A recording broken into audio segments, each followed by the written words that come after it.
A woman possesses a subconscious fear of losing a man whenever she has organic desire for him. Think of hypergamy as the foundation. The man satisfies her hypergamous doubt, and this produces symptoms of organic desire. Sex is never obligatory. She wants to rip off his clothes.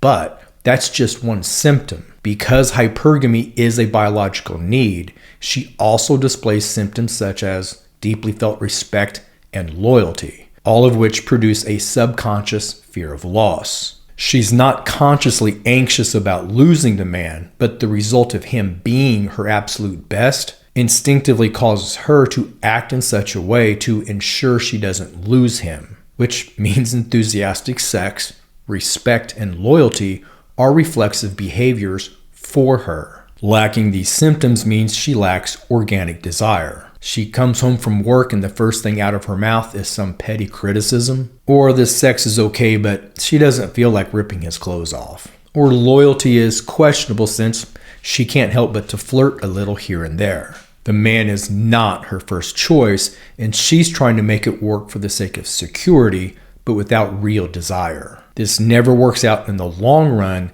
and a man that sees this behavior needs to break up as soon as possible.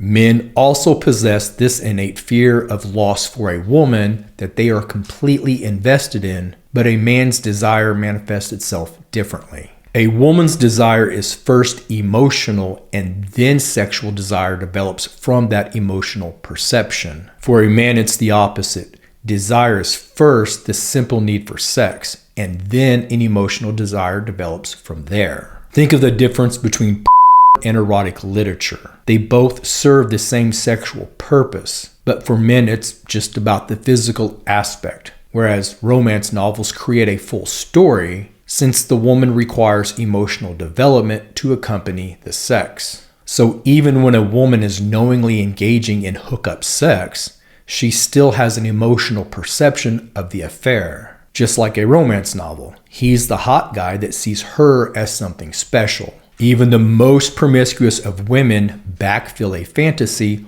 onto one-night stands. For the guy, she's a collection of interchangeable body parts. To her, however, he's a guy that could have had any girl, but he wanted her, making her the focus of attention of this coveted man. Men, however, simply want sex, just as their preference for and not romance literature indicates. Now, men have an instinctive sense of duty. It's why we go off to war or reflexively protect women and children. So when a man makes an emotional investment in a woman, he's doing so through this mechanism of duty. She is now his responsibility.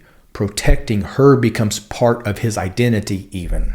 There's other elements as to why men become jealous, but this is part of the jealousy instinct as well. He's protecting her because he feels a sense of duty and responsibility to her. And this is why a man can be so devastated when a woman displays cues of disloyalty or when she just outright breaks up with him. He's made the protection of this woman part of his own identity, and her walking away, or worse, betraying him, at a deeper level feels like a threat to his very existence. This is why the tradcon or evangelical message of men being unconditionally responsible for women is so destructive. A man must be his own focus of effort, just like when the flight attendant tells you to put on your oxygen mask first. You're of no good to anyone else until you first take care of yourself. A romantic relationship in which the man needs the woman more than she needs him will always end badly for the man.